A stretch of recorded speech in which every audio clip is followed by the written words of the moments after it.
اعوذ باللہ من السمیع العلیم من الشیطان اللعین الرجیم بسم اللہ الرحمن الرحیم الحمد للہ الذی ہدانا لہذا وما کننا لنہتدی لولا ان ہدانا اللہ لقد جاءت رسل ربنا بالحق الصلاۃ والسلام علی النبی الامی المکی المدنی القرشی الہاشمی المطلبی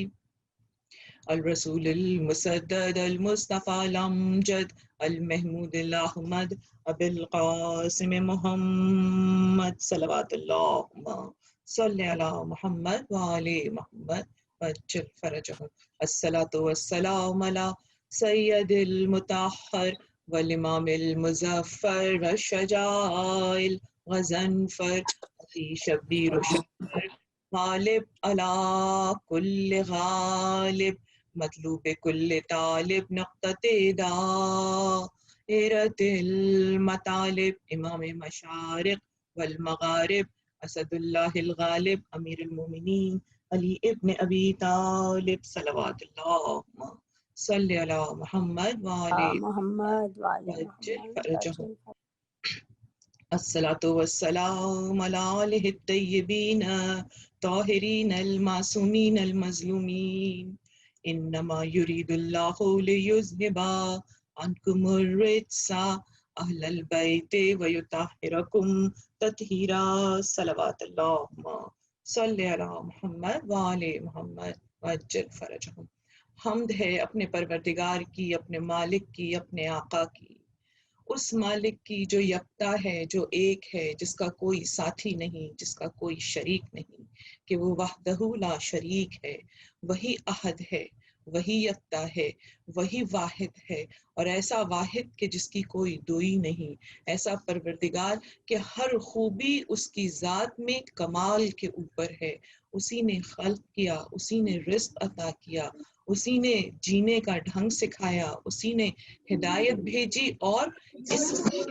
معصومیت کے ساتھ اس نے اس ہدایت کو بھیجا جو طاہر ترین افراد نے ہم تک پہنچائی۔ اس کا احسان اپنے بندوں پر، اپنے غلاموں پر، کہ اس نے تمام نعمتوں کو اپنے اوپر خود واجب کر لیا کہ وہ بندوں کو عطا فرمائے۔ یہ اس کا کرم ہے کہ اس کے سامنے بھیک نہیں مانگنی پڑتی، اس کے سامنے گڑ گڑانا نہیں پڑتا، اس کے سامنے سفارشیں نہیں پیش کی جاتی کہ وہ رزق دے دے، وہ کھانا دے دے، وہ پانی دے دے، وہ جینے کو سانس دے دے، وہ سونے کو بستر دے دے، اور وہ زندگی میں وہ تمام نعمتیں دے دے جو کہ اس نے دی اور بن مانگے دی۔ حمد کرتے ہیں اس کی کہ اس نے محمد اور آل محمد علیہ السلام کے صدقے میں ہمیں وہ کچھ دے دیا جو ہماری ذات سے لے کر اس کائنات تک محیط ہے۔ عزیزان امام، آج ہماری گفتگو کی چوتھی منزل ہے، ہمارا مسلسل موضوع ہے ولایت کی مددگار خواتین۔ ولایت کی مددگار خواتین یعنی وہ خواتین، وہ عورتیں جنہوں نے اپنے اپنے وقت میں اپنے دور کے معصوم کو پہچانا، اپنے دور کے معصوم کو نہ صرف پہچانا بلکہ اس کی مدد کی جو بھی کیپیسٹی خدا تعالیٰ نے ان کو عطا کی تھی۔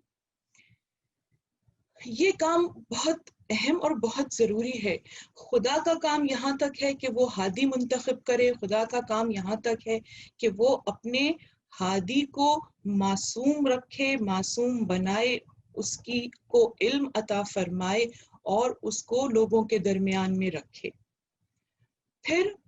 اس معصوم کا تعارف کروائے، یا خود کروائے اپنی کتاب میں، یا اپنے وحی کے ذریعے، اپنی نبی کے ذریعے کروائے۔ لیکن اس کے بعد ذمہ داری صاحبان ایمان کی آتی ہے کہ وہ اپنی دل کی آنکھوں کو کھولیں، وہ قرآن کے علم سے آگاہ ہوں، اور وہ اہل بیت کی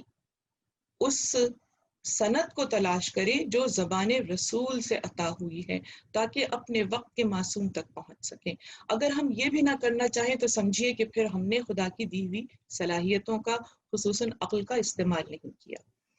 آج جو میرا ضمنی موضوع ہے، یقیناً یہ موضوع 12 دن تک مسلسل جاری رہے گا، اور میں سمجھتی ہوں کہ اس موضوع پہ ہمارے پاس جتنا زیادہ مواد موجود ہے ہم اسے 12 دنوں میں شاید نہ کور کر سکیں، لیکن جو کچھ بھی ہم حاصل کر لیں اگر ہم اسی پر عمل کرنے لگیں تو ہماری نجات اور بخشش کے لیے وہ زیادہ راہ بن جائے گا۔ آج جو ہمارا ضمنی موضوع ہے وہ یہ کہ آخر مرد اور عورت میں اللہ تعالیٰ کی نگاہ میں کیا فرق ہے، اس لیے کہ قرآن مجید کی آیتوں کو دیکھیں گے اور ان آیتوں کے ذریعے یہ سمجھنے کی کوشش کریں گے کہ مرد اور عورت دونوں اللہ کی مخلوق ہیں، اور ہم مسلمان یہ دعویٰ کرتے ہیں کہ خدا تعالیٰ نے مرد اور عورت کو برابر بنایا ہے، دونوں کو یکساں بنایا ہے۔ تو اب ہمیں یہ دیکھنا پڑے گا کہ مرد اور عورت میں کیا چیز برابری کی ہے اور کیا ڈفرینسز ہیں۔ تو جو کچھ بھی میں آپ کے سامنے تھوڑے سے وقت میں پیش کر سکوں، سب سے پہلے تو ہمیں یہ کانسیپٹ اپنے ذہنوں سے کھرچ ڈالنا ہوگا کہ مرد اور عورت میں فرق ہے، یا مرد کو عورت سے برتر بنایا گیا، یا عورت کو مرد سے کمتر بنایا گیا، اس لیے کہ قرآن کی آیتیں اس بات کی نفی کرتی ہیں۔ اچھا، اب یہاں کے اوپر اپنے ذہنوں کو بالکل بلینک کینوس کی طرح رکھیے تاکہ جو آیتیں میں آپ کے سامنے پیش کر رہی ہوں ان آیتوں سے آپ معنی کو اخذ کر سکیں۔ سب سے پہلی چیز تو ہم یہ دیکھیں گے کہ مرد اور عورت میں برابری کس کس چیز کی ہے، اور پھر ہم یہ دیکھیں گے کہ مرد اور عورتوں میں فرق کیا کیا ہے، اور پھر ہم یہ دیکھیں گے کہ خدا تعالیٰ نے مرد اور عورت میں جو سملیرٹیز رکھی ہیں، جو ڈفرینسز رکھے ہیں، وہ کیا ہے، سادہ زبان میں اس کو سمجھیں گے، اور اس کے بعد آخری چیز اس چیز کو کور کریں گے، اس کانسیپٹ کو کور کریں گے کہ آخر دونوں کے رولز میں ڈفرینس کیا ہے، اور دونوں کو یہ الگ الگ جو بنایا گیا اس کے بعد خدا تعالیٰ کی ایکسپیکٹیشنز کیا ہیں ہم سے۔ تو سب سے پہلی چیز جو ہمارے یہاں اسلام سے پہلے ہیومن ہسٹری میں بہت زیادہ پریویل تھی، اور اس کی وجہ سے عورت کو انتہا سے زیادہ حقارت سے دیکھا جاتا تھا، اور عورت کی بہت زیادہ بے حرمتی اس حساب سے کی جاتی تھی کہ اس کو انسان ہی نہیں سمجھا جاتا تھا، بلکہ عورت کو انسان اور حیوان کے درمیانی مخلوق سمجھا جاتا تھا۔ حوالے میرے پاس بہت سارے ہیں، لیکن مجھے ظاہر ہے اپنی گفتگو کو ایک محدود وقت کے اندر مکمل کرنا ہوتا ہے۔ کسی کو اگر حوالے دیکھنے کی آرزو ہے تو میں یقیناً اس کی مدد کر سکتی ہوں، پرائیویٹلی آپ مجھ سے کانٹیکٹ کر سکتے ہیں، لیکن ابھی تو آپ صرف میرے لفظوں کو کے ذریعے سمجھنے کی کوشش کیجئے کہ ان عورت کی جو بھی مذاہب گزرے تھے اسلام سے پہلے، اور جتنے بھی کلچرز تھے، جتنی بھی تہذیبیں تھیں، یعنی جتنی بھی ریکارڈڈ ہسٹری ہم تک پہنچتی ہے، اس میں ہمیں چاہے کوئی کلچر ہو، تمدن ہو، تہذیب ہو، چاہے کوئی الہامی کتاب کی وہ شکل ہو کہ جس کو تبدیل کر دیا گیا، آبویسلی نبی کے جانے کے بعد توریت کو بھی بدل دیا گیا اور انجیل کو بھی بدل دیا گیا۔ اگر ہم ان تمام شکلوں کو دیکھیں اور ان تمام کے لیڈرز کو دیکھیں، یا وہ لوگ جو اس وقت معاشرے میں ایک مقام رکھتے تھے، ان کے نظریات کو دیکھیں گے تو آپ کو نظر آئے گا کہ وہ عورت کو ایک مرد سے کمتر چیز سمجھتے تھے، وہ یہ سمجھتے تھے کہ عورت کی اپنی کوئی رائٹس نہیں ہیں، وہ یہ سمجھتے تھے ڈیفیکٹڈ بینگ۔ میں آپ لوگوں سے ایک درخواست کروں گی کہ جب آپ لوگ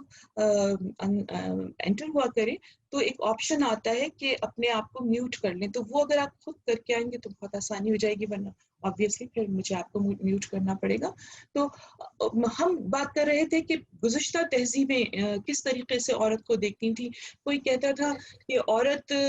کی کوئی رائٹس ہی نہیں ہے، نہ جائیداد میں عورت کو حصہ مل سکتا تھا، نہ ہی عورت کے اپنے کوئی رائٹس اس دور کے آئین میں نظر آتے تھے، حتیٰ کہ ہمیں ہسٹری یہ بتاتی ہے کہ عورت کو اگر کسی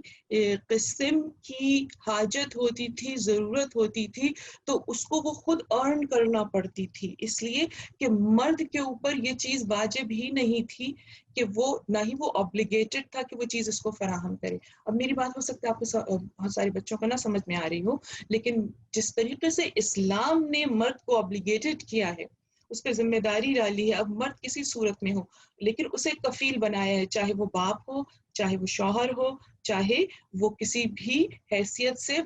ولی شرعی ہو عورت کا، عورت کی کفالت اس کی ذمہ داری ہے، اس کا نان نفقہ، اس کو لباس فراہم کرنا، اس کو وہی کھانا کھلانا جو اس کی اپنی حیثیت ہے، یعنی مرد کی حیثیت ہے۔ یہ تمام چیزیں اسلام نے واجب کر دی ہیں، آبلیگیٹڈ کر دی ہیں اس مرد پہ جو کسی عورت کا ولی ہے، کفیل ہے۔ لیکن اس سے پہلے کی ادیان میں ہمیں یہ نظر نہیں آتا۔ اسی طریقے سے ہم دیکھتے ہیں مختلف مذاہب میں کہ یہ کہا جاتا تھا کہ عورت حوا آدم کی پسلی سے خلق ہوئی ہیں، لہٰذا عورت ٹیڑھی ہے اور یہ ٹیڑھی ہی رہے گی، یہ ٹوٹ سکتی ہے لیکن یہ سیدھی نہیں ہو سکتی۔ یہ جتنی خرافات ابھی ہمیں آج کے معاشرے میں سننے کو ملتی ہیں، یہ اسلام سے پہلے کی باتیں چلی آ رہی ہیں۔ پھر ہم دیکھتے تھے کہ عورت کو اپنے شادی میں اپنے پارٹنر کو، اپنے اسپاؤس کو منتخب کرنے کا کوئی بھی رائٹ نہیں تھا۔ پھر ہم دیکھتے ہیں کہ کسی قسم کے مہر کا اختیار نہیں تھا۔ اس طرح کی بہت ساری چیزیں ہمیں نظر آتی ہیں۔ I'm not going to go into further detail، لیکن جو 2-3 جملے میرے دل کو بڑا کچوکے دیتے ہیں جب میں تاریخ کو دیکھتی ہوں، کہ اس میں ہمیں یہ بتایا جاتا ہے کہ یہ کہا جاتا تھا کہ چونکہ جناب حوا نے حضرت آدم کو موٹیویٹ کیا تھا کہ وہ اس درخت کا جو کہ پروہیبٹڈ تھا، اس درخت کا پھل جا کے چکھ لے، تو اس وجہ سے سارا عذاب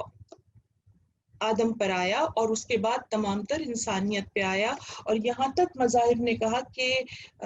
موت کو خلق ہی اسی لیے کیا گیا کہ عورت کی وجہ سے سزا ملے، لہٰذا عورت جہنم کا دروازہ ہے، عورت قبر کا راستہ ہے، اور عورت وہ چیز ہے کہ جو ہمیشہ نہ صرف یہ کہ خود ڈیفیکٹو ہے بلکہ جو اس کے نزدیک ہوتا ہے، اس سے وابستہ ہوتا ہے، اس کو بھی ڈیفیکٹڈ رکھتی ہے۔ اسی وجہ سے عورت سے پرہیز کرنا بھی دین کی شرائط میں شامل کر دیا گیا تھا۔ لیکن سلام ہو اس محسن انسانیت پہ کہ جو محسن نسواں بھی تھا، محمد مصطفیٰ صلی اللہ علیہ وآلہ وسلم پر ہزاروں لاکھوں کروڑوں درود اور سلام کے، جنہوں نے آ کے عورت کو نجات دی، جنہوں نے آ کے صنف نسواں کو نجات دی، اور جن پہ نازل ہونے والی کتاب نے ہمیں تمام تر غلط فہمیوں سے نکال کر یہ بتا دیا کہ پروردگار عالم نے عورت اور مرد کو برابر بنایا ہے، دونوں کو یکساں بنایا ہے۔ میں کچھ آیتیں آپ کے سامنے پیش کرتی ہوں تاکہ آپ ان کو پھر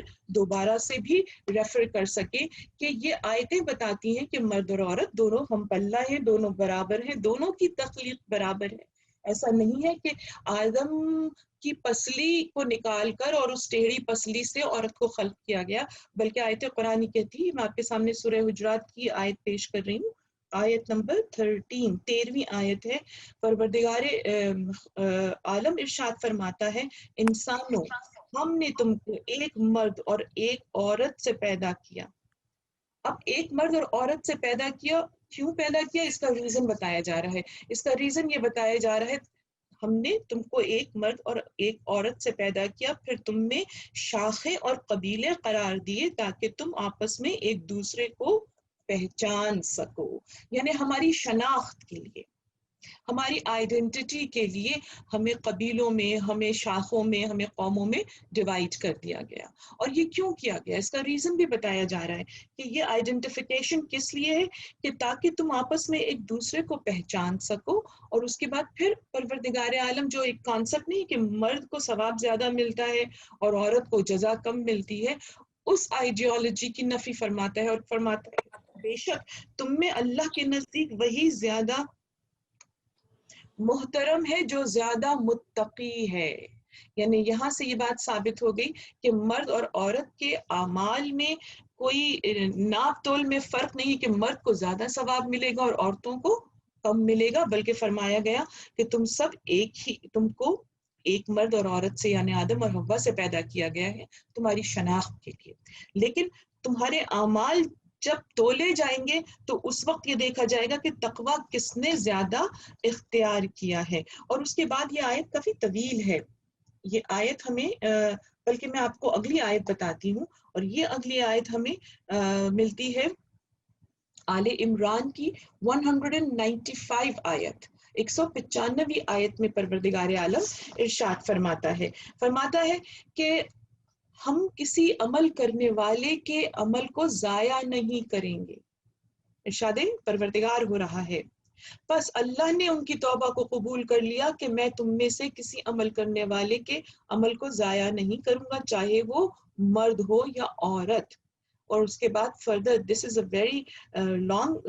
ورس، اس کی فردر ایکسپلینیشن میں آگے آتا ہے تم میں سے بعض سے ہیں، یعنی مرد عورت سے ہیں اور عورت مرد سے ہے. آپ دیکھیے جو یہ کہا جاتا تھا کہ مرد ایک ڈیفیکٹڈ بینگ ہے، ایک کمتر حیثیت کی چیز ہے، جانور اور مرد کے بیچ میں کی ایک کریشن ہے، تو اللہ تعالیٰ نے کہا نہیں ایسا نہیں، اگر عورت نہ ہوتی تو تم تو پیدا ہی نہیں ہو سکتے تھے،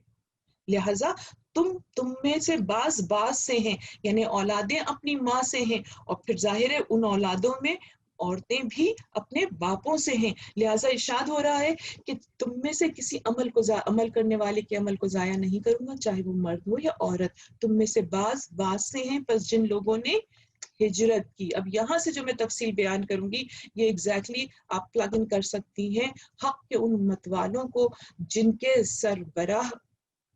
کربلا والے ہیں، اور کربلا والوں کی رہنما فاطمہ زہرا ہیں، کہ ارشاد پروردگار ہوتا ہے پس جن لوگوں نے ہجرت کی، اپنے وطن سے نکالے گئے، میری راہ میں ستائے گئے، اور انہوں نے جہاد کیا اور قتل ہو گئے، تو ان کی برائیوں کی پردہ پوشی کروں گا اور انہیں جنتوں میں داخل کروں گا جن کے نیچے نہریں جاری ہوں گی. یہ اللہ کی طرف سے اجر ہے اور بہت ہی عظیم ثواب ہے. عزیزان محترم، میں اگر چاہوں تو تھوڑی تھوڑی آیتیں لے کر اور شارٹ آپ کو بتا سکتی ہوں، لیکن میں آپ کے اندر وہ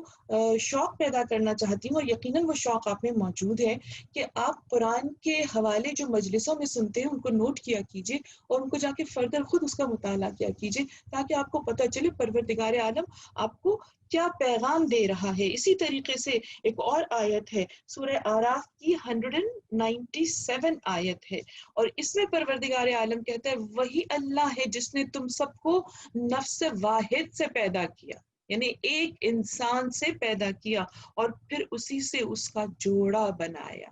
تاکہ تم دونوں ایک دوسرے میں سکون حاصل کرو. ایگزیکٹلی یہی موضوع ہمیں سورہ نساء کی پہلی آیت میں مل جاتا ہے کہ انسانوں اس اللہ سے ڈرو جس نے تم سب کو ایک نفس سے پیدا کیا اور پھر اسی کا جوڑا بھی اسی جنس سے بنا دیا، اور پھر ان دو سے بکثرت مرد اور عورت تمام دنیا میں پھیلا دیے. تو یہ میں نے چند آیتوں کو آپ کے سامنے پیش کیا جس سے یہ بات بالکل ثابت ہو جاتی ہے کہ مرد اور عورت اللہ کی نگاہ میں یکساں ہیں اور ان کی تخلیق بھی یکساں ہے. اور خدائے تعالیٰ اگر ہم یہ کہیں کہ پسلی سے پیدا کیا خدائے تعالیٰ نے آدم کو، تو اس کا مطلب ہے کہ اللہ کیلکولیٹ نہیں کر سکتا. یہ میں اور آپ جیسے انسان ہیں جو ایک تخمینہ لگاتے ہیں، ایک کیلکولیشن کرتے ہیں، اور ایک ریسیپی کو بناتے بناتے ارے اس میں تو نمک کم ہو گیا یا اس میں تو فلانی چیز زیادہ ہو گئی. نہیں، اللہ سے زیادہ پریسائز کوئی بھی کیلکولیشن نہیں کرتا ہے. لہٰذا اس کے علم میں تھا کہ مجھے اس وقت نسل آدم کو آگے بڑھانے کے لیے ایک مرد اور ایک عورت کو پیدا کرنا ہے. لیکن اگر میں آپ سے ایک جملہ کہوں جو میں اکثر کہتی ہوں تو آپ میرے اس جملے کی داد دیجیے گا اپنے دل میں اگر وہ جملہ آپ کو صحیح لگے. میرا وہ جملہ یہ ہے کہ عورت کا سب سے زیادہ لاڈ اللہ تعالیٰ نے اٹھایا ہے. جتنے ناز سے، جتنے پیار سے، جتنے نخرے سے اللہ نے عورت کو رکھا ہے، بخدا کسی بھی چاہنے والے نے وہ لاڈ عورت کا نہیں اٹھایا. سب سے پہلا ناز تو اس وقت اٹھایا گیا جب آدم کو خلق کر دیا گیا اور آدم کو مسجود ملائک بھی بنا دیا گیا اور آدم کو تمام تر قوتوں کا مختار بنا کے جنت میں بھیج دیا گیا. اب جنت از دی الٹیمیٹ رائٹ، کہ جنت میں ہر ایک کی آرزو ہے کہ وہ جنت میں پہنچ جائے، اس لیے کہ وہاں تمام نعمتیں ہیں. لیکن آپ دیکھیے آدم کو ہر چیز دینے کے بعد ایک چیز نہیں دی، اور وہ کیا چیز تھی؟ وہ تھی کمپینین، آدم کی کمپینین حضرت حوا. اور آدم کو کچھ نہیں پسند آ رہا تھا، نہ انہیں جنت پسند آ رہی تھی، نہ انہیں اپنے سامنے اتنے اختیارات نظر آ رہے تھے. وہ اس وقت بھی تنہا تھے، وہ اس وقت بھی اداس تھے، اور انہوں نے اپنی اداسی کی شکایت اللہ تعالیٰ سے کی. انہوں نے کہا پروردگار میرا دل کسی چیز میں نہیں لگتا اور میں بہت اپنے آپ کو تنہا محسوس کرتا ہوں. تو پروردگار عالم نے کہا اچھا آدم سو جائیے. جب آدم سو گئے تو اب پھر فرشتوں کو حکم دیا کہ وہ جو مٹی تم زمین سے لائے تھے اور تم نے سینکڑوں برس گوندھی تھی میرے حکم سے، اور جس میں سے ایک حصے سے تم نے آدم کو خلق کیا تھا، بس اسی مٹی کو تازہ کرو اور اب اس سے عورت کا پتلا تراشا، اس میں روح ڈالی، اور جب حوا بیدار ہو گئی تو حوا کو آدم کے سرانے بٹھا دیا گیا، اور پھر جب آدم کی آنکھ کھلی اور آدم نے اپنی ہی جیسی ایک شکل دیکھی اپنے پہلو میں، تو گویا آدم کے دل کو تمام تر سرور اور تمام تر انبساط حاصل ہو گیا، اور آدم نے اس کے بعد وہ زندگی شروع کی جو ان کی بھرپور زندگی گزر رہی تھی۔ تو میں روایت کو یہیں چھوڑتی ہوں اور آپ سے پوچھتی ہوں کہ اگر پروردگار عالم آدم اور حوا کو ساتھ ساتھ پیدا کر دیتا تو شاید وہ قدر نہ ہوتی،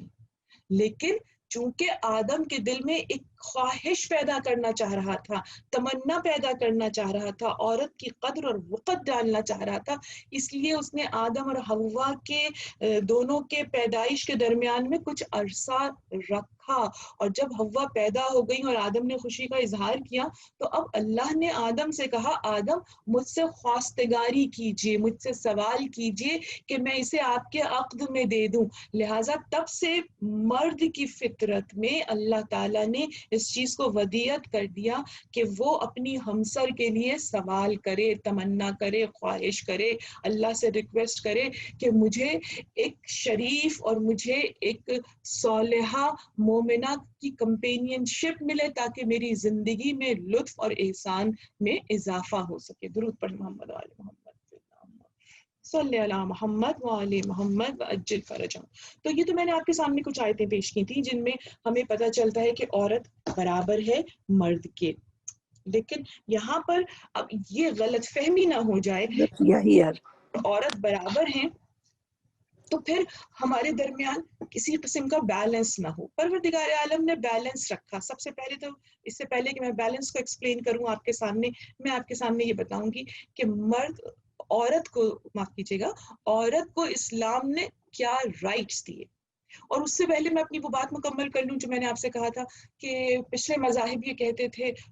خصوصاً جوڈائزم میں یہ چیز تھی کہ عورت نے چونکہ آدم کو حوا نے گمراہ کر دیا تھا ان کے اپنے خیال میں، اور انہوں نے کہا تھا کہ یہ پھل کھا لو، اور اس پھل کے کھانے کی وجہ سے سارا عذاب نہ صرف کہ مرد پہ آیا بلکہ کرسچینٹی نے تو اس نوشن کو آگے بڑھایا اور انہوں نے کہا کہ جیزس کو اسی لیے سولی پہ چڑھنا پڑا کہ بس پھر گناہ کا دروازہ مرد کے لیے کھل گیا تھا، گویا حضرت حوا نے ان ساری چیزوں کی بنیاد ڈالی تھی۔ اسلام کیا کہتا ہے اس بارے میں؟ اسلام بڑی خوبصورت بات کرتا ہے۔ اسلام جب کہتا ہے دونوں برابر ہیں تو اسلام پھر دونوں کو برابر سے آزادی دے رہا ہے، برابر سے ذمہ داری دے رہا ہے۔ آزادی کس چیز کی دے رہا ہے اور ذمہ داری کس چیز کی دے رہا ہے؟ آزادی اس بات کی دے رہا ہے کہ جب ہم نے تمہیں ہر طرح کی سے آزاد پیدا کیا ہے تو اب آزاد وہی ہے جو اپنے خدا کو پہچانے اور اس کے سامنے بندگی میں جھک جائے۔ آزادی انسان کی اسی وقت برقرار ہوتی ہے جب وہ ہر قوت کی نفی کر کے اپنے رب کے سامنے اپنی ول سے جھکتا ہے۔ تو عورت کو بھی اپنے رب کے سامنے جھکنے کی، اس کی معرفت کرنے کی، اس کو پہچاننے کی اتنی ہی ذمہ داری دی گئی ہے جتنی مرد کو دی گئی۔ نمبر 1۔ اچھا، اب اس کے بعد جب عورت کو یہ آزادی مل گئی کہ وہ اپنی عقل کو استعمال کرے اور اپنے رب کو ڈھونڈے اور اپنے رب واحد کے سامنے جھکے، تو پھر دوسری بات یہ کہ پھر اب پابندی کس بات کی کرنی ہے؟ پابندی اس بات کی اس کو کرنی ہے کہ جب وہ اپنے اللہ کے سامنے جھک گئی تو پھر اسے اللہ کی بھیجی ہوئی ہدایت کو من و ان قبول کرنا ہے، اور اس کو اس ہدایت پر مکمل رجوع قلب کے ساتھ عمل کرنا ہے۔ نہ ہی مرد کو یہ چوائس دی گئی، نہ ہی عورت کو یہ چوائس دی گئی کہ تھوڑا سا لے لو اور باقی چھوڑ دو، بلکہ یہ ارشاد کیا گیا قرآن مجید میں کتاب حکمت میں کہ ہم شریعت کو جب ایک دفعہ نافذ ہو گئی ہے تو وہ اللہ کا کلام ہے جو کہ رسول نے پہنچایا، تو اللہ بھی ولی اور رسول بھی ولی، اور اس کے بعد رسول کا منتخب کیا ہوا امام بھی ولی۔ لہٰذا تینوں کی اطاعت کرتے ہوئے ہمیں شریعت پر عمل کرنا ہے۔ اگر شریعت پر عمل نہیں کر رہے تو گناہ کا گناہ بھی ویسے ہی ملے گا اور گناہ کی پاداش بھی اسی طریقے سے بھگتنی پڑے گی جس طریقے سے سرتابی کی جا رہی ہے. ہم واپس آتے ہیں اپنے موضوع کے اوپر کہ اوپر سے بلیم کس طریقے سے پروردگار عالم نے ہٹایا. 2 جگہ قرآن مجید میں پروردگار عالم کہتا ہے کہ جس وقت حوا نے آدم کو یہ مشورہ دیا تھا تو آدم کو اپنی عقل استعمال کرتے ہوئے اپنی قوت فیصلہ استعمال کرتے ہوئے اس امر سے باز آ جانا چاہیے تھا. لہٰذا اسلام حوا کو کہیں پر بھی بلیم نہیں کر رہا بلکہ یہ کہتا ہے کہ اگر عورت نے اپنی عقل کے حساب سے مشورہ دیا تھا تو آدم کو اپنا تدبر استعمال کرنا چاہیے تھا اور ان کی بات کو نہیں سننا چاہیے تھا. تو یہاں سے اسلام نے سب سے پہلے عورت پہ سے وہ بلیم ہٹا دیا کہ جس کی وجہ سے آپ نے دیکھا پہلے تو یہ بتایا گیا کہ عورت کی تخلیق جو ہے وہ انڈیپینڈنٹ ہوئی ہے. اس کے بعد دوسری بات یہ بتائی گئی کہ جو کچھ بھی فیصلہ ہوا آدم اور حوا کے درمیان اس میں حوا اپنے فعل کی ذمہ دار ہے اور آدم اپنے فعل کے ذمہ دار. درود پڑھ دیں. اب میں یہاں سے اس غلط فہمی کو دور کرنے کے بعد پھر یہ آپ کو بتانے کی کوشش کروں گی کہ اسلام نے عورت کو دیا کیا. وہ لاڈ جو خدا تعالیٰ اٹھا رہا ہے ان ناز اور نخروں میں عورت کو وہ سب کچھ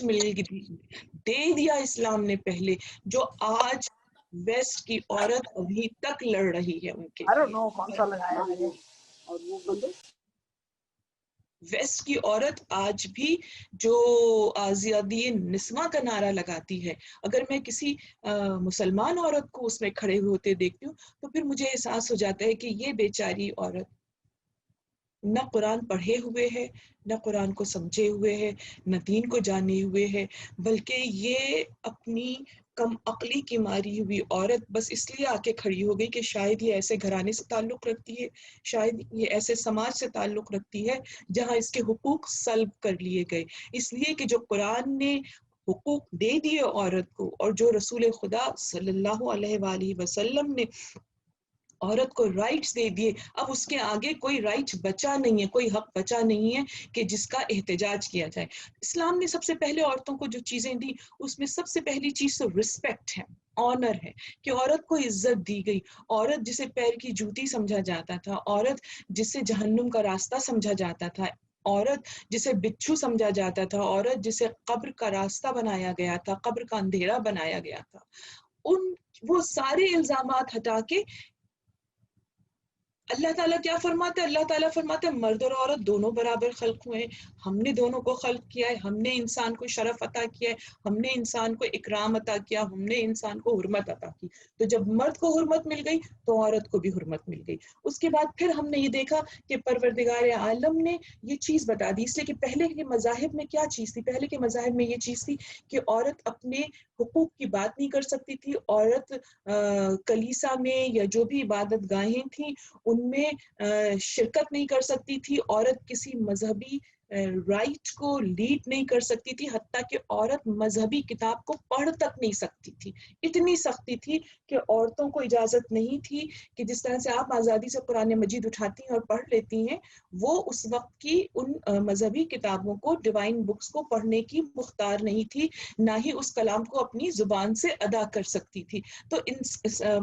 اس کو یہ رسپیکٹ دی گئی کہ وہ جو چاہے جس طرح سے چاہے دین پر جس طریقے سے عمل کرنا چاہے کرتی رہے شریعت کی پاسداری کے اندر. اگر وہ خود قرآن پڑھنا چاہتی ہے تو بھی اس کو اجازت ہے اگر وہ مسجد میں جانا چاہتی ہے تو بھی اس کو اجازت ہے اگر وہ نماز لیڈ کرنا چاہتی ہے تو اپنی ہی صنف کی نماز وہ لیڈ بھی کر سکتی ہے اگر وہ ان شرائط پہ پوری اترتی ہے جو شرائط کسی بھی نماز کی لیڈ کرنے والے کے لیے ہوں. تو یہ ساری چیزیں اسلام نے اول دن سے ہی دے دی تھیں. ایسا نہیں تھا کہ دین ایوالو ہوتا رہا اور فلاں صدی میں آ کے اور فلاں دور میں آ کر پھر یہ رائٹس ملی. ڈے ون سے اسلام نے یہ ساری چیزیں دی. اس کے بعد جو اگلی چیز ہمیں نظر آتی ہے کہ عورت کو دی گئی وہ اس زمانے کا مروجہ طریقہ تھا جہاں پہ کہ انفیکٹائل واز appreciated. ننھی بچیوں کو، نوزائیدہ بچیوں کو پیدا ہوتے ہی زندہ دفن کر دینا اس زمانے میں افتخار سمجھا جاتا تھا، اور اس کو کنڈیم کیا گیا، اس کو سختی سے بتایا گیا کہ یہ اتنی غضبناک چیز ہے خدا کے لیے کہ پروردگار عالم روز قیامت ان بچیوں سے جنہیں زندہ دفن کر دیا پوچھے گا کہ تجھے کس جرم میں تجھے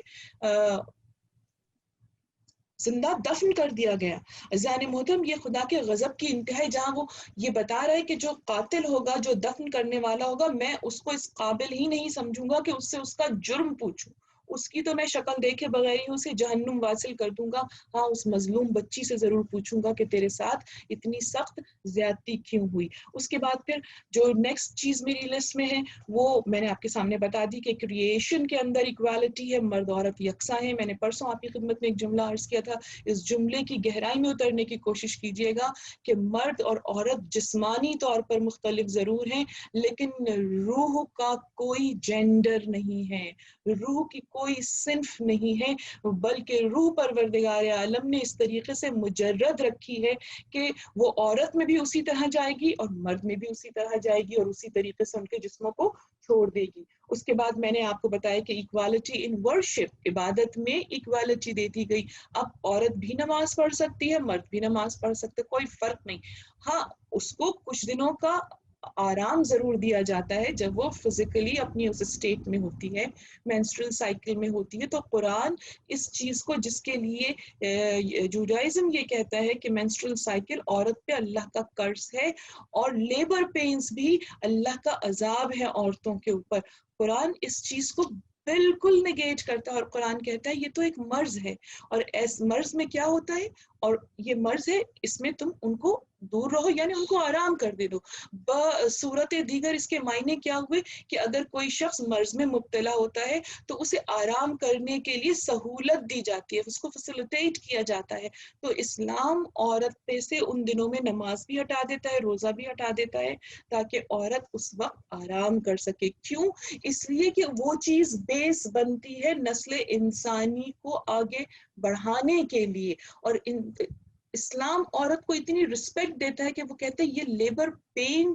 بیئر کرنے کی وجہ سے عورت جو دکھ سہتی ہے تو وہ اس طرح سے دکھ سہتی ہے کہ جب تک وہ ایکسپیکٹ کر رہی ہوتی ہے، جب تک وہ پریگننٹ ہے، اس کی حالت ایک روزے دار جیسی ہوتی ہے۔ تو روزے دار جیسا پرہیز بھی ایک پریگننٹ عورت کو کرنا ہوتا ہے، لیکن پھر اللہ تعالیٰ اس کو وہی اجر بھی دے رہا ہوتا ہے، یعنی اس کی ہر سانس عبادت بنا دیتا ہے، جیسا کہ ایک روزے دار کی سانس عبادت بنتی ہے، ایسے ہی ایک پریگننٹ عورت کی ہر سانس جو ہے وہ عبادت بن جاتی ہے، اس لیے کہ وہ اللہ کے حکم سے تخلیق کے مرحلے سے گزر رہی ہے۔ اور جب عورت ایک بچے کو جنم دے دیتی ہے تو پروردگار ان اذیتوں کی وجہ سے اس کے گناہوں کو بھی معاف فرماتا ہے، اور اس کو اتنا بلند کر دیتا ہے کہ اس کے قدموں کے نیچے جنت کر دیتا ہے۔ محمد و آل محمد پہ درود پڑھیے، اللہم صلی علی محمد و آل محمد وعجل۔ اللهم صل على محمد وعلى محمد وعجل فرجنا۔ اس کے بعد پھر ہم اگلا دیکھتے ہیں کہ جو ایکوالٹی ہمیں اسلام نے دی،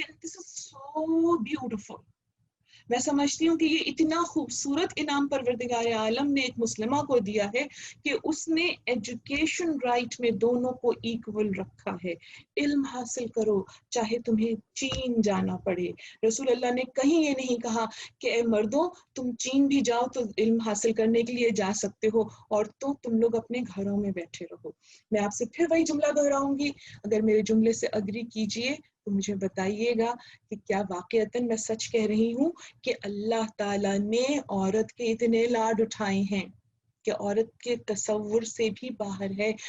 مرد علم حاصل کرنے کے لیے گھر سے باہر جاتا ہے تو وہ دعا کرتا ہے، پھر جب وہ علم حاصل کر لیتا ہے تو اسے پھر سرجن سٹائل میں اپنے گھر والوں کی کفالت کرنی ہوتی ہے، لیکن عورت کو علم حاصل کرنے کے لیے آزاد کر دیا گیا، باہر جا کے پڑھ سکتی ہے پڑھے، لیکن گھر میں بھی رہ کر اس کے علم کو روکا نہیں گیا۔ اگر وہ اپنے آپ کو قرآن سے وابستہ کر لے تو اس پہ علم کے دروازے کھل جائیں، اور اگر اس کے بعد وہ اپنے آپ کو سسٹننس کے لیے بھی آمادہ کرنا چاہتی ہے، اسلام نے پابندی نہیں لگائی، بلکہ اسلام نے ایک بڑی خوبصورت سی بات اس کے سامنے رکھ دی۔ اسلام نے کہا کہ تم پر بھی ذمہ داری ہے اور تم پر بھی ذمہ داری ہے، تم گھر کی باہر سے رکھوالی کرو، تم اندر سے گھر میں حکمرانی کرو، یعنی مرد پہ باہر کی ذمہ داری ڈالی گئی، عورت کے لیے گھر میں ذمہ داری دی گئی۔ اس کے باوجود اگر اسے کمانا ہے تو پروردگار عالم کے دین اسلام میں عورت اگر کماتی ہے میوچل رضامندی کے ساتھ، اپنے اسپاؤس کی یا اپنے گھر والوں کی رضامندی کے ساتھ اگر وہ کماتی ہے، تو اس کے پیسے کے اوپر کسی اور کا اختیار نہیں ہے، کسی اور کا حق نہیں ہے، بلکہ وہ رقم اس کی اپنی ذاتی ملکیت ہے، خود سے خرچ کرنا چاہے تو کرے، لیکن اس پر کفالت کی ذمہ داری نہیں ڈالی گئی ہے۔ ذہنی محترم میں گھڑی کی طرف دیکھ رہی ہوں، بہت تیزی سے اپنے پوائنٹس بتا رہی ہوں، ان کو مزید الیبریٹ کیا جا سکتا ہے، لیکن میں سمجھتی ہوں کہ اگر آپ لوگ صرف تفاسیر قرآن اٹھا کر دیکھیے تو آپ کو ان تمام چیزوں کا الیبریشن نظر آ جائے گا۔ میں ان کی فردر ڈیٹیل میں نہیں جا سکوں گی، لیکن میں اس وقت جو لسٹ آپ کے سامنے پیش کر رہی ہوں کہ کس طریقے سے اللہ تعالیٰ ایکوالٹی دیتا جا رہا ہے، اور اس کے بعد پھر آیت آتی ہے جس میں بتایا جاتا ہے کہ مرد اور عورت کے بیچ میں کوئی ڈسکریمنیشن نہیں ہے، اور یہ آیت میں بھی آپ کے سامنے پیش کرنے جا رہی ہوں، لیکن اس سے پہلے میں اپنی لسٹ کو فردر بتا دوں کہ یہاں پر اگلی چوائس جو عورت کو دی گئی وہ یہ دی گئی کہ وہ اپنے اسپاؤس کو چننے میں پورا اختیار رکھتی ہے، وہ اپنے اسپاؤس کو چننے میں اس کی رائے کو شامل رکھنا ضروری رکھا گیا۔ اب ہماری بدقسمتی یہ ہے کہ ہم ہر چیز کو ایکسٹریم پر لے جاتے ہیں، اور ایکسٹریم پر لے جانے کے بعد یا تو یہ ہوگا کہ عورت سے پوچھا ہی نہ جائے اس کے بارے میں اور خود فیصلہ کر لیا جائے، اس کی پسند ناپسند کا خیال نہ رکھا جائے، یا پھر ایسا ہوتا ہے کہ خواتین، بلکہ میں خواتین کیا کہوں، لڑکیوں کو، کہ وہ اتنی خود مختار ہو جاتی ہیں کہ وہ پھر اس بات کا لحاظ ہی نہیں کرتی کہ کس کو پسند کر رہی ہیں، کہاں پسند کر رہی ہیں، اور اپنی ہی مرضی سے وہ سمجھتی ہیں کہ اسلام نے ان کو پورا حق دے دیا۔ اسلام میں جو سب سے امپورٹنٹ چیز ہے وہ بیلنس، اور اس بیلنس کو والدین نے بھی رکھنا ہوتا ہے، اور اس بیلنس کو بچیوں کو بھی، بچیوں دونوں کو اپنے ذہن میں رکھنا ہوتا ہے کہ جس وقت شادی کی بات آتی ہے تو اسلام سب سے زیادہ جس چیز پر زور دیتا ہے وہ اس چیز پہ زور دیتا ہے تقوی، ایمان اور تقوی، اور اس کے بعد حسب نسب، یعنی حسب نسب سے یہاں اونچے گھرانوں کی بات نہیں بلکہ حسب نسب سے طہارت کی بات ہے کہ کیا ان کے خاندان میں نسلیں شریفانہ طریقے سے ازدواجی بندھن میں بن کے آگے بڑھی ہیں، یہ ساری چیزیں دیکھنی ہوتی ہیں۔ لیکن بہرحال والدین کو یہ حکم دیا گیا کہ وہ زبردستی شادی نہیں کر سکتے، ناپسندیدہ فرد سے زبردستی شادی پہ مجبور لڑکی کو نہیں کیا جا سکتا۔ اسی طریقے سے لڑکی کو بتایا گیا کہ وہ بغیر ولی کی اجازت کے شادی نہیں کر سکتی ہے جب تک کہ وہ خود مختار نہ ہو جائے۔ خود مختاری کی جو شرائط ہے وہ میں یہاں اس وقت نہیں بیان کر رہی ہوں، لیکن میں صرف یہ بتانا چاہتی ہوں کہ اسلام نے ایک دائرۂ عمل میں رہتے ہوئے وہ سارے رائٹس دے دیے جو زندگی کو خوشگوار کر سکتے ہیں، اور وہ خوشگواری صرف اس لیے میسر آنی چاہیے کہ جب وہ سکون مل جائے تو اللہ کی راہ میں پھر عبادت کی کوالٹی انہینس کی جائے، جیسے جیسے نعمتیں بڑھتی جائیں ویسے ویسے چاہے مرد ہو چاہے عورت ہو، ان کی اللہ کی بندگی میں زیادہ توجہ ہونی چاہیے اور اپنی زندگی کے اصل مقصد کو پہچاننا چاہیے، اس لیے کہ اصل مقصد حیات کا یہ ہے کہ خدا تعالیٰ ہمیں ایک کاسمک پلان کے تحت اس دنیا میں بھیج رہا ہے، ہمیں زندگی کا ایک ٹائم اسپین دیا گیا ہے جو ہمیں یہاں گزارنا ہے،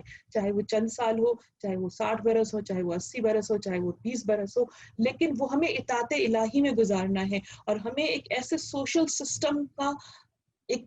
بہت ہی افیکٹو اور انسٹرومنٹل ممبر بننا ہے کہ جہاں پر ہم خدا کے اس ارادے کو اسٹیبلش کریں تھرو سوشل جسٹس، یعنی ہم سماجی عدل کو امپلیمنٹ کریں اپنی پرسنل لائف میں بھی اور اپنی اجتماعی زندگی میں بھی، تاکہ ہم اللہ تعالیٰ کے اس نظام حیات کو پریزنٹ کر سکیں جو کہ خدا تعالیٰ کے ذہن میں تھا، خدا تعالیٰ کی مشیت میں تھا، اس کی ول میں تھا، جبکہ وہ فرشتوں کو یہ بتا رہا تھا کہ میں اس آدم کو دنیا میں بھیجوں گا اور یہ وہاں پر جا کر میرا ریپرزنٹیٹو بنے گا، میرا خلیفہ بنے گا، میرا نائب بنے گا۔ تو خدا تعالیٰ نے جو سب سے بڑا انعام عورت کو دیا ہے وہ یہ کہ اس کی صفات کا ریفلیکشن صرف آدم ہی نہیں کر رہا، بلکہ اس خدا کی صفات کا ریفلیکشن ایک عورت بھی کر سکتی ہے۔ اگر اللہ تعالیٰ کریم ہے تو ایک عورت بھی کریمہ ہو سکتی ہے، اگر اللہ تعالیٰ رحیم ہے تو ایک عورت بھی رحیمہ ہو سکتی ہے۔ ضرورت کس بات کی ہے کہ خدا تعالیٰ کی صفات پہچانی جائے، انہیں اپنے اندر تلاش کیا جائے، اور پھر ان کو دوسری مخلوق کے خدا پر، چاہے وہ انسان ہو، چاہے وہ حیوان ہو، چاہے وہ نان لیونگ بینگز ہو، ان پہ اس طرح سے برتا جائے کہ محسوس ہو کہ ہاں یہ خدا کا نمائندہ ہے جو کہ اس نظام کا ایک افیکٹو حصہ ہے۔ اس کے بعد نیکسٹ چیز جو ہمیں نظر آتی ہے کہ ہمیں اسلام نے پہلی بار تاریخ انسانیت میں عورت کو پراپرٹی رائٹس دیے۔ اس سے پہلے کوئی تصور ہی نہیں تھا کہ عورت کو جائیداد ملے۔ اگر آپ اپنی ریسنٹ ہسٹری جا کے دیکھیں تو آپ کو میرے خیال سے میرے پاس تاریخ لکھی ہوئی ہے 1800 سم تھنگ میں پہلی بار برٹن میں لا پاس ہوا ہے جس میں شادی شدہ خواتین کو اپنی جائیداد جو ملتی تھی اس جائیداد کو وہ اپنے نام رکھ سکتی تھیں یا وہ مکان اپنے نام پہ خرید سکتی تھیں، ورنہ اس سے پہلے جو بھی ان کو پراپرٹی ملتی تھی وہ ان کے ہسبینڈ کو ٹرانسفر ہو جاتی تھی۔ کوئی عورت کوئی آفس مینٹین نہیں کر سکتی تھی، نہ کسی قسم کی ذمہ داری اٹھا سکتی تھی، لیکن عورت نے شروع دن سے اسلام نے عورت کو یہ تمام رائٹس بھی دیے، اسے ترکہ بھی ملا۔ اگر کبھی موقع ملے، میں اپنی بچیوں سے اکثر کہتی ہوں کہ قرآن کو پڑھو، اور قرآن میں دیکھو جتنی تفصیل سے عورتوں کے مسائل کو قرآن نے ایڈریس کیا ہے، میں نہیں سمجھتی کہ کسی بھی کتاب میں اتنی تفصیل کے ساتھ احکامات دیے گئے ہوں۔ آپ تو اتنی خوش قسمت ہیں خواتین، اللہ تعالیٰ آپ سے اتنی محبت کرتا ہے کہ اس نے پوری ایک سورہ آپ کے نام پر اتار دی۔ آپ دیکھیے، آپ کو قرآن میں کہیں سورہ رجل نہیں ملے گی کہ مردوں کے نام پہ سورت، لیکن سورہ نساء ملے گی، قرآن کا 4th چیپٹر سورہ نساء، very comprehensive, very detail chapter, اور اس کے اندر پروردگار عالم نے اسے صرف عورتوں سے مخصوص کر دیا۔ پورے قرآن میں آپ کو 4 سورہ نظر آئیں گی، سورہ مجادلہ ہے، سورہ منتہا ہے اور سورہ مریم ہے، کہ جو عورتوں کے ساتھ اسپیسیفکلی مخصوص کی گئی ہیں، اور بے شمار سوروں میں پروردگار عالم نے عورتوں کے حقوق کی بات کی ہے۔ اچھا، اس کے بعد نیکسٹ چیز جو ہے، ایک تو یہ جائیداد ہو گیا پراپرٹی، اور دوسرا ہو گیا انہیریٹنس، یعنی جو ترکہ ملتا ہے، وراثت بھی اس سے پہلے عورتوں کو نہیں ملا کرتی تھی۔ نیکسٹ رائٹ از ڈاوری، یعنی کہ مہر۔ مہر عورتوں کو نہیں مل سکتا تھا، بلکہ اگر آپ پورے تاریخ میں جا کر دیکھیے تو آپ کو نظر آئے گا کہ عورت اتنی مجبور ہوتی تھی کہ اسے اپنی شادی کرنے کے لیے خود محنت کر کے پیسے جمع کرنے ہوتے تھے تاکہ وہ اپنا مہر دے سکے۔ لیکن اور اسلام نے کہا کہ اگر تم مہر دینے میں بخل کرتے ہو تو گویا تم فعل حرام کر رہے ہو۔ تو وہ مائیں جو اپنے بچوں کی شادی کرنا چاہتی ہیں، بیٹوں کی شادی کرنا چاہتی ہیں، ان کے لیے لازم ہے کہ جب شادی کی بات آئے تو وہ اپنے بیٹوں کو یہ سمجھائیں، اپنے مردوں کو یہ سمجھائیں کہ مہر اتنی ضروری چیز ہے کہ جب شادی ہو تو وہ مہر رکھو جو کہ تم افورڈ کر سکو اور فوراً ہی دے دو۔ اگر تم نکاح ہوتے ہی مہر دے دو تو اس سے زیادہ بابرکت بات ہی نہیں۔ اور اپنے لڑکوں کے ذہنوں میں یہ چیز بٹھائیے کہ لڑکی جہیز لے کر نہیں آتی، بلکہ جو کچھ اس کو ملتا ہے مہر میں اپنے ہونے والے اسپاؤس کی طرف سے، اس میں اس کو جہیز کی چیزیں یعنی اپنے گھر کی آرائش کی چیزیں، آرام کی چیزیں، استعمال کی چیزیں اس کو اس رقم سے خریدنی چاہیے۔ عزیزوں، سب بہت ضروری چیز ہے۔ اگر میں اس وقت آج تمہیں ولایت کی بات ہی نہیں کر سکی اس لیے کہ مجھے عورت کے رول کو قرآن سے ایکسپلین کرنا ہے، لیکن میں پھر آپ سے یہ کہوں گی کہ اگر ہم اپنے ولی کی اطاعت کرنا چاہتے ہیں تو ہمیں سنت نبی اور سنت علی اور سنت فاطمہ پہ چلنا پڑے گا۔ جو ان کی سنت ہے ہمیں وہ اختیار کرنا پڑے گا۔ اب اس کے بعد پھر نیکسٹ میرے پاس جو ڈاوری کے بعد ہے وہ ہے رائٹ آف ڈیورس۔ اب انشاءاللہ باقی باتیں تو ہم کل کی مجلس میں کریں گے، لیکن رائٹ آف ڈیورس عورتوں کے پاس نہیں تھا، لیکن اسلام نے ان کو جہاں پہ اپنے اسپاؤس کو منتخب کرنے کا ایک اختیار دیا، وہیں پر رائٹ آف ڈیورس بھی دیا. اب اس کی جو کنڈیشنز ہیں وہ الگ ہیں، لیکن آپ جانتے ہیں کہ دوسرے مذاہب میں اگر موت ہی جدا کر سکتی تھی، لیکن اسلام میں ایسا نہیں ہے. اسلام کہتا ہے کہ طلاق جو ہے وہ مکروہ ہے، یعنی کہ 99% اللہ تعالیٰ کو پسند نہیں ہے. لیکن پھر خدا تعالیٰ یہ نہیں چاہتا کہ کوئی شخص انتہا سے زیادہ، کوئی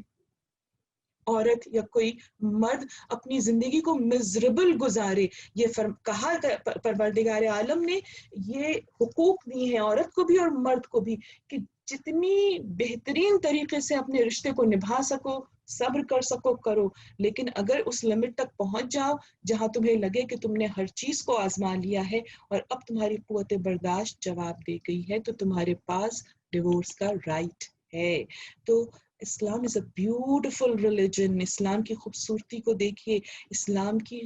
بیوٹی کو سمجھنے کے لیے، اسلام کی ڈیپتھ کو سمجھنے کے لیے آپ کے پاس دو بہت مضبوط چیزیں ہیں جو اللہ کے رسول نے آپ کو دی. ایک اللہ کی کتاب ہے اور دوسرے اہل بیت ہیں. اگر ان سے وابستہ ہو گئیں تو آپ کے پاس دنیا کی ہر مشکل کا حل ہے. بس آخری جملہ اس حوالے سے کہ عورت اور مرد میں یہ سملیرٹیز ہیں، یہ ایکوالٹیز ہیں. What is the difference then? Why Allah has made them like this? I will give you 2 reasons. First reason کہ اللہ چاہتا ہے کہ مرد اور عورت کو اس طریقے سے فزیکلی ڈفرینٹ رکھے تاکہ ایک پیٹرن سیٹ ہو اور اس پیٹرن سے نسل آدم آگے بڑھتی رہے. یعنی پروڈکشن کو مینٹین کرنے کے لیے، پروڈکشن سائیکل کو، پروڈکٹیوٹی کو مینٹین کرنے کے لیے مرد اور عورت کو اس طریقے سے مختلف رکھا گیا. تو ان کے اندر اسٹرانگ سملیرٹیز ہیں، ایکوالٹیز ہیں. ڈفرینس صرف اس لیے ہے، پہلی بات میں نے آپ کو بتا دی. اور دوسری بات کیا ہے؟ دوسری بات یہ ہے کہ مرد اور عورت ایک دوسرے کو کمپلیمنٹ کریں. یعنی جہاں پہ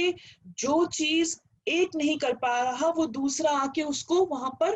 کور کر دے. یعنی مرد اور عورت کو ایک دوسرے کا لباس قرار دے دیا گیا. کیوں؟ تاکہ جہاں پہ جو چیز کرنی ہو، جس طرح سے لباس کمپلیمنٹ کرتا ہے انسان کے جسم کو، اسی طریقے سے مرد اور عورت ایک دوسرے کو کمپلیمنٹ کرے. آخری آیت آپ کے سامنے پیش کر کے اپنے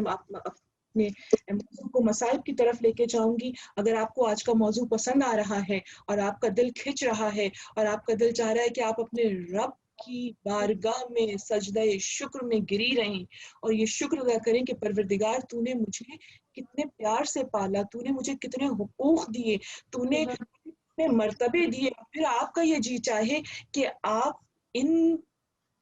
ایکسپیکٹیشنز کو جانے جو انشاءاللہ ہم کل ڈیٹیل میں ڈسکس کریں گے کہ کیا اللہ تعالیٰ ہم سے توقع کرتا ہے. جب وہ اتنا انویسٹ کر رہے ہیں ہم پر تو پھر اسی حساب سے وہ ہمیں ذمہ داریاں بھی دے گا اور پھر ان ذمہ داریوں پہ ہمیں وہ عطا و بخشش بھی دے گا. اگر آپ کا دل ایسا چاہے، میرے پاس تو وقت کم ہے لیکن آپ پھر سورہ توبہ کی 112 اس آیت کو پڑھیے گا اور آپ کو سمجھ میں آئے گا کہ اللہ تعالیٰ نے آپ کو کس طرح سے ایکولی ہر چیز دی ہے اور اب وہ ایکولی آپ کو اجر بھی دینے جا رہا ہے. یعنی ارشاد فرماتا ہے پروردگار عالم، یہ لوگ توبہ کرنے والے، عبادت کرنے والے، حمد پروردگار کرنے والے، راہ خدا میں سفر کرنے والے، رکوع کرنے والے، سجدہ کرنے والے، نیکیوں کا حکم دینے والے، برائیوں سے روکنے والے، حدود الہیہ کی حفاظت کرنے والے ہیں. پیغمبر آپ انہیں بشارت دے دیجئے جنت کی. تو یہ میں نے جو ابھی آج آپ کے سامنے آیت پیش کی ہے سورہ توبہ کی، یہ میں نے دی ہے جہاں پر جینڈر ایکوالٹی ہے، یعنی مرد اور عورت کی تخصیص نہیں کی گئی ہے اور اللہ صرف بتا رہے کہ جو یہ کام کرے گا، رکوع کرے گا، سجدہ کرے گا، راہ خدا میں خیرات کرے گا، ہم اسے یہ نعمتیں دیں گے. انشاءاللہ کل جو آیت میں آپ کے سامنے پیش کروں گی اس میں پروردگار عالم نے دونوں جینڈرز کو مخاطب کیا ہے اور جو دونوں جینڈرز کو مخاطب کرنے کے بعد اس نے 8 یا 11 غالباً وہ احکامات بتائے ہیں جو دونوں کو الگ الگ بجا لانے ہیں، لیکن وہ سارے احکامات ایکول ہیں. میں اپنی گفتگو کو بس آج یہیں روکتی ہوں. ولایت کی مددگار عورتیں میرا ٹاپک ہے، اور میں ابھی تک آج چونکہ میرا ضمنی موضوع تھا قرآن کی نظر میں عورت، میں اس موضوع کو یہیں تک رکھ سکی اس لیے کہ مجھے کچھ ذکر ولایت کی مددگار خواتین کا بھی کرنا ہے۔ انشاءاللہ اس موضوع کو کل یہیں سے اٹھائیں گے عزیزان محترم۔ آج جن مددگار خواتین کا ذکر میں کرنا چاہتی ہوں، ظاہر ہے یہ 10 دن ہمارے پاس تاریخ وار پرسے ہوتے ہیں جو ہمیں دینے ہوتے ہیں، اور 4 تاریخ ہم نے اپنے یہاں مخصوص کی ہوئی ہے امام حسین علی مقام علیہ السلام کی، ان مخدرات عصمت کا، ان بہنوں کا، عزت مآب بہنوں کا کہ جو اپنے گھر بار، اپنے تمام تر جو بھی ان کے زندگی میں خوبصورتیاں تھیں ان کو چھوڑ کر، اپنے بچوں کو لے کر، کچھ اپنے شوہروں کو لے کر امام کے ہمراہ تھیں۔ مدینے کی جو ایک آرام دہ زندگی تھی ان عورتوں نے اسے چھوڑ دیا۔ کیوں؟ اس لیے کہ ان کو یہ پتا چل گیا تھا کہ اب ہمارے ولی کی مدد کا وہ وقت آ گیا جس کے لیے ہمیں پالا گیا تھا، جس کے لیے ہمیں ہماری ماؤں نے آمادہ کیا تھا۔ اس میں امام حسین کی دونوں سگی بہنیں بھی تھیں، یعنی کہ حضرت زینب سلام اللہ علیہا جو کہ امام کی شریک کار بھی تھیں، اور ان کی دوسری بہن حضرت ام کلثوم یہ اپنے شوہر کے ساتھ موجود تھیں۔ اور اس کے بعد پھر امام کی دوسری بہنیں جو کہ دوسری ماؤں سے تھی، وہ تمام بہنیں بھی آپ کے ساتھ چلی تھیں اپنی اولادوں کو لے کر۔ اور میں ظاہر سب کا ذکر تو نہیں کر سکتی، لیکن میں آپ کے سامنے شہزادی رقیہ کا ذکر کرنا چاہتی ہوں کہ جن کو بر صغیر پاک و ہند کے لوگ بی بی پاک دامن کے نام سے جانتے ہیں۔ یہ وہ عزت مآب بیوی ہے کہ جس کی پوری قربانی اس کے پورے گھرانے پہ مشتمل تھی۔ نہ شہزادی کے پاس کربلا کے واقعے میں شوہر بچا، نہ بیٹے بچے، نہ بیٹی بچی، اور نہ وطن بچا۔ یہ وہ شہزادی رقیہ ہیں جن کا احسان ہے ہم پر کہ اگر یہ صعوبتیں اٹھاتی ہوئی سن 80 ہجری میں غالباً 80 ہجری میں چوتھے امام کے حکم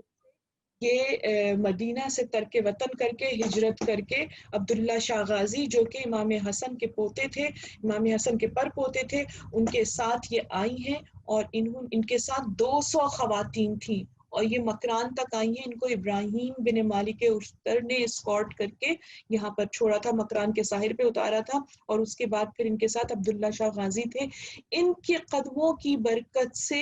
دین اسلام بر صغیر میں پھیلا ہے۔ یہ بات جو کہی جاتی ہے کہ وہ دین اسلام پھیلا محمد بن قاسم سے، نو نو نو دیٹ از رانگ، اور وہ پھر وہی ہسٹری کو توڑ مروڑ دیا جاتا ہے۔ اتنا وقت نہیں کہ میں وہ پوری تفصیل بتاؤں، لیکن بس یہ جان لیجئے اور اپنی دعاؤں میں بی بی پاک دامن کو اس طرح شامل رکھا کیجئے جس طریقے سے کہ آپ دیگر اہل بیت کے شہزادوں اور شہزادیوں کا ذکر کرتے ہیں۔ نہ تنہائی کی مصیبتیں سہتی، نہ دین اسلام ہم تک پہنچتا، نہ ہم آج مسلمان اس طرح سے ہوتے اہل بیت کے عاشق جیسا کہ خدا نے ہمیں توفیق دی ہے۔ عزیزوں، یہ 200 لوگوں کے ساتھ آئی تھیں، اس میں حر کی زوجہ بھی تھیں، اور اس میں تمام جو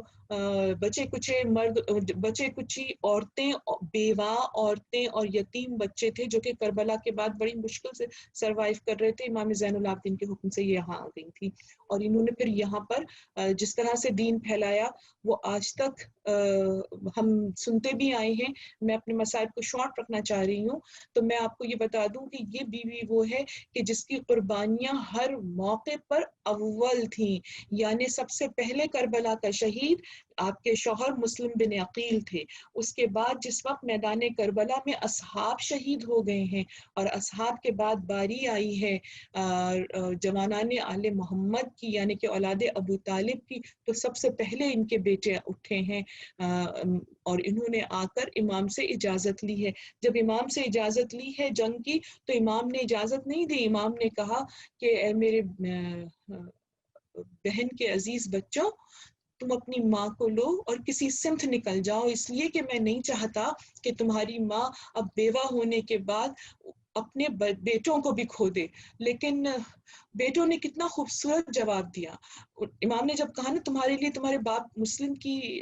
قربانی کافی ہے، آپ نے کہا کہ بچوں نے جو کہ جوان تھے انہوں نے کہا کہ کیا آپ چاہتے ہیں کہ روز قیامت ہم اپنی جدہ کے سامنے شرمسار ہوں؟ اور ہم وہ نہیں جو دنیا کو آخرت کے اوپر ترجیح دیں، ہماری ماں نے ہی ہم کو بھیجا ہے۔ تو یہ دو شہزادے جوانان بنی ہاشم میں سب سے پہلے شہید ہونے والے تھے، اور اس کے بعد بی بی کے 2 بچے تھے، بی بی کے 6 بچے تھے، حضرت مسلم کے 6 بچے تھے جو کہ ساتھ تھے۔ 2 بچے وہ تھے محمد اور ابراہیم جو ماں کے ساتھ قید ہوئے تھے، اور ماں کے ساتھ قید ہو کے کوفہ گئے تھے 11 محرم کو۔ جب یہ 11 محرم کو کوفہ گئے ہیں تو چھوٹا والا بچہ اونٹ سے گر گیا۔ ظاہر بچے بھوکے تھے، پیاسے تھے، سو نہیں پا رہے تھے، ماں کے ہاتھ پسے گردن بندھے ہوئے تھے، ماں تھام نہیں سکتی تھی۔ تو چھوٹا بھائی جب اونٹ سے گرا تو جو بڑا بھائی تھا ابراہیم، اس نے جب دیکھا کہ محمد گر گیا ہے تو وہ بھی اونٹ سے نیچے گر گیا تاکہ اپنے بھائی کو ڈھونڈ سکے۔ اس مجمع میں بچے کو تو ڈھونڈ لیا، بھائی کو تو ڈھونڈ لیا، لیکن قافلے سے بچھڑ گئے۔ اب وہ دہشت زدہ بچے پورا سال در در کی ٹھوکریں کھاتے ہوئے کسی طریقے سے قید ہوئے، پورا سال قید میں رہے، اور 1 سال بعد پھر 12 ذی الحج کو ان کو ذبح کر دیا حارث ملعون نے۔ ان کا ماتم آپ کرتی ہیں ذی الحج کے مہینے میں۔ تو بی بی کی گھر کی یہ 4تھی اور 5ویں قربانی تھی، اور اس کے بعد 2 بچے اور تھے، ایک بیٹی تھی ایک بیٹا تھا۔ یہ کہاں گئے؟ تاریخ پہ اگر آپ نظر ڈالیں آپ کا کلیجہ مسل جائے گا کہ یہ وہ بچے تھے کہ جس وقت خیموں میں آگ لگی ہے اور بچے دیوانہ وار خیمے سے نکلے ہیں جلتے ہوئے خیموں سے، جب بی بی نے حکم دیا کہ اب باہر نکلو اس لیے کہ وقت کے امام کا حکم یہ ہے، ولی وقت کا حکم یہ ہے کہ ہم اپنی جان بچائیں، بچے باہر نکلے، لیکن پیاسے بچے تھے، دہشت زدہ تھے، گھوڑوں کی ٹاپوں سے بچنا چاہ رہے تھے، ملائین کے نیزوں سے بچنا چاہ رہے تھے۔ نہیں جانتی ان بچوں پہ کیا گزری، لیکن تاریخ یہ بتاتی ہے کہ شام غریبہ کے اندھیرے میں جس وقت بی بی زینب اور بی بی ام کلثوم لاشوں کے بیچ میں بچوں کو ڈھونڈ رہی تھی، بے ہوش بچوں کو، ایک جھاڑی کے بیچ میں بی بی ام کلثوم کو 2 بچے نظر آئے جو ایک دوسرے کا ہاتھ تھامے ہوئے تھے۔ قریب جا کے جب دیکھا تو معلوم ہوا کہ دونوں کے سینوں کے اوپر گھوڑوں کی ٹاپوں کے نشان تھے۔ یہ بچے دہشت سے مر گئے تھے، یہ بچے گھوڑوں کی ٹاپوں سے مر چکے تھے۔ یہ رقیہ بنت مسلم، رقیہ زوجہ مسلم کے 2 بچے تھے، ایک بیٹی تھی اور ایک بیٹا، اور شہزادی ام کلثوم اور زینب نے ان کے لاشیں اٹھائے اور لا کے شہیدوں کے جنازوں کے ساتھ ان بچوں کے لاشوں کو لٹا دیا تھا۔ بس آج جب آپ اپنے خانے میں نظر دلائیے گا، جہاں انو محمد کی نظر دلائیے گا، وہی رقیہ کے بچوں کی بھی نظر دلائیے گا، وہی امام کے ان بھانجوں کی بھی نظر دلائیے گا جو سب کے سب کربلا میں کام آ گئے۔ آئیے جناب زینب کو چل کے پرسہ دیتے ہیں۔ جناب زینب کون؟ زینب کہ جو بھائی کے لیے ماں کا درجہ رکھتی تھی، جو عمر میں چھوٹی تھی، لیکن جب سے جناب فاطمہ کا انتقال ہوا تھا اس وقت سے جناب زینب نے اپنے آپ کو بھائی کے لیے ماں کی طرح رکھا تھا، ہر ضرورت کا خیال، ہر چیز کا خیال، ہر ذمہ داری میں ساتھ، اور شاید علی چاہتے بھی یہی تھے۔ اسی وجہ سے علی نے یہ شرط رکھی تھی مہر میں جناب زینب کے کہ جب کبھی میرا حسین مدینہ چھوڑ کر جائے عراق کی طرف، اے عبداللہ ابن جعفر، زینب کے مہر میں یہ شرط ہے کہ اسے اس کے ساتھ جانے دینا۔ جناب زینب ساتھ آئی تھیں اور بھائی کے ساتھ اس طریقے سے سائے کی طرح رہتی تھیں کہ باوجود اس کے خیمے کے اندر ہوتی تھیں لیکن بھائی کا بے حد خیال کرتی تھیں اور بھائی کی ہر بات کے لیے اپنی جان نچھاور کرتی تھیں۔ شب عاشور اپنے بچوں کو تیار کر رہی تھیں اور اپنے بچوں سے کہتی تھیں کہ دیکھو تمہاری رگوں میں دوہرا شجاعت کا خون ہے، تمہارے دادا جعفر طیار تھے، اپنے وقت کے شجاع ترین تھے، تمہارے نانا حیدر کرار ہیں جو کہ شیر خدا ہیں، دیکھو پیاس تم پر غلبہ نہ پالے، اے میرے بچوں ایسا نہ ہو کہ تم پیاس کے غلبے کی وجہ سے کہیں دریا کی سمت چلے جاؤ، میں نہیں چاہتی کہ تمہارے اوپر ٹھنڈی ہوا تک آئے، اس لیے کہ دیکھو اصغر بہت پیاسا ہے۔ بس عزیزوں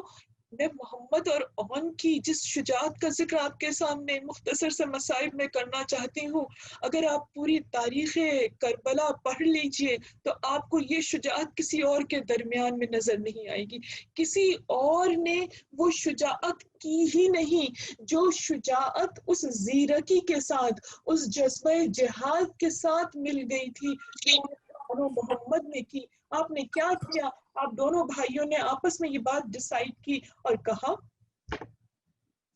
کہ ہم تعداد میں کم ہیں، یہ فوج بہت کثیر ہے، اگر ہم اس پیاس کے عالم میں جہاد کریں گے ان سب کو قتل نہ کر پائیں گے، تو اے بھائی ایسا کیوں نہ کیا جائے کہ اس شخص کو قتل کر دیا جائے جو اس فساد کی جڑ ہو. چلو عمر ابن سعد کے خیمے پہ چلتے ہیں، اس کے اوپر حملہ کرتے ہیں، جب ہم اسے قتل کر دیں گے تو فوج کا حوصلہ ٹوٹ جائے گا. اللہ اللہ، کیا جذبہ تھا ان بچوں کا،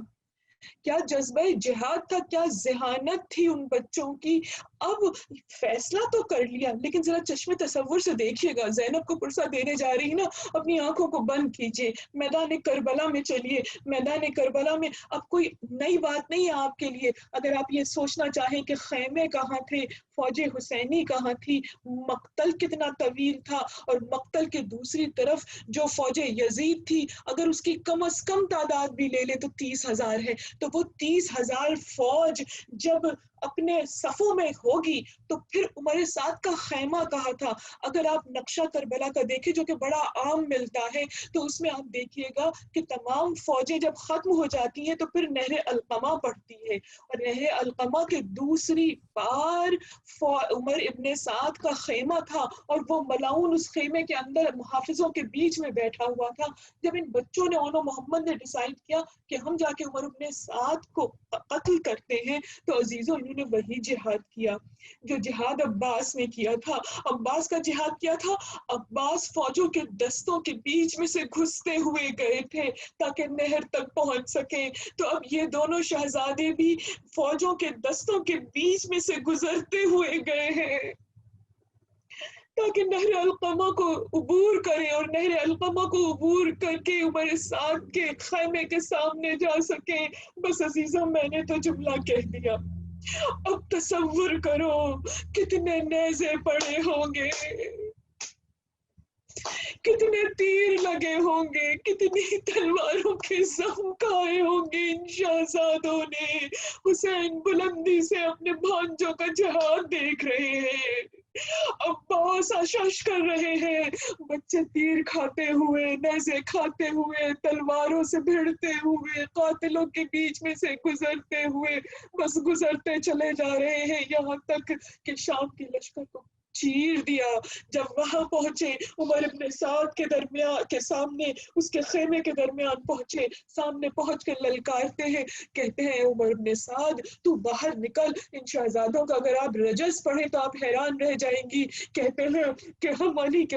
نواسے ہیں، ہم جعفر طیار کے پوتے ہیں، ہم موت سے نہیں ڈرتے، موت ہم تک نہیں آتی، ہم موت تک جاتے ہیں. اور اس کے بعد کہتے ہیں عمر ابن سعد تو خیمے سے نکل، اے بدبخت تو خیمے میں بیٹھا ہوا ہے اور فرزند رسول تپتی ہوئی دھوپ میں 3 دن کا پیاسا ہے، نکل تاکہ تیرا معاملہ تمام کرے. اور تاریخ کہتی ہے وہ بزدل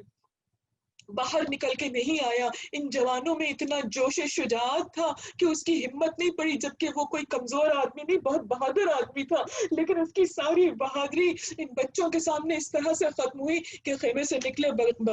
بغیر اس نے اپنے دستے سے کہا جاؤ ان بچوں کو گھیر لو. چاروں طرف سے بچوں کو گھیر لیا گیا، اور وہ جنگ ہوئی کہ تاریخ کہتی ہے کہ بہت سو کو جہنم واصل کیا، لیکن تابکے پیاسے بچے تھے. ایک کو سینے کے اوپر آ کے گرز، ایک کے سینے پہ آ کے برچھی لگی، وہ بچہ گرا، دوسرا بھائی اس کو بچانے کے لیے اس کے قریب ہوا، اس کے بھی تلوار لگی، دونوں زمین پر تشریف لے آئے. حسین گھوڑے کو ایڑ دے کے چلے بھانجوں کے جنازے اٹھانے کے لیے. جب لاشیں پہ پہنچے تو ایک کو علی اکبر نے اٹھایا، ایک کو حسین نے اٹھایا، اور جو بچہ ایک جو علی اکبر کی آغوش میں تھا، کچھ رمق باقی تھی جان کی،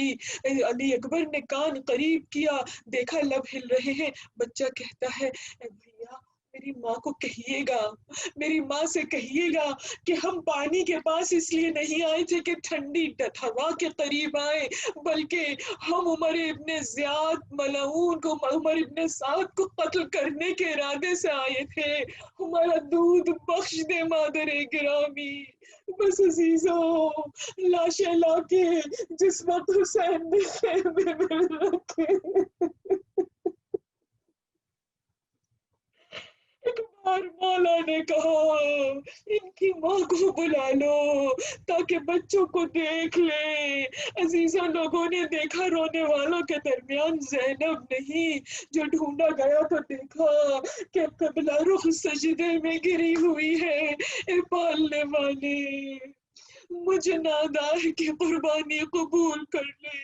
اے پالنے والے صدقہ کیا ان بچوں کو دلبند زہرا پر، بس دلبند زہرا کو وقت کے ولی کو سلامت رکھ لے۔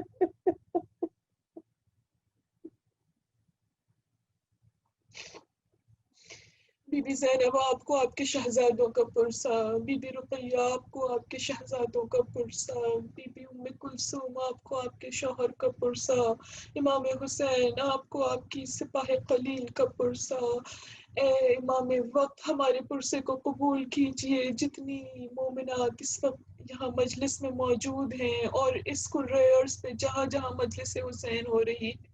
ہم سب کے پرسے کو قبول فرما کے مولا ہمارے تقوی میں اضافہ فرمائیے، ہماری معرفت میں اضافہ فرمائیے، ہماری اولادوں کی معرفت میں اضافہ فرمائیے، ان کے کردار میں پاکیزگی و طہارت میں اضافہ فرمائیے۔ مولا جو جو بیمار ہے اس کو شفائے کلی دیجیے۔ مولا جو جو اس وقت فرش عزا پہ معذور ہے، مولا اسے شفائے کلی دیجیے۔ بیمار کربلا کے صدقے میں، بیمار مدینہ کے صدقے میں، شہزادی کے بچوں کے صدقے میں شفائے کاملہ عطا فرمائیے۔ کوئی غم نہ دیں سوائے غم حسین کے، اور غم حسین کی پرساداری قبول فرمائیے۔ مولا جو شرکائے محفل ہیں ان کے تمام مرحومین کے درجات میں اضافہ فرمائیے، خصوصاً بانی مجلس کے والدین کے درجات میں اضافہ فرمائیے۔ ماتم حسین۔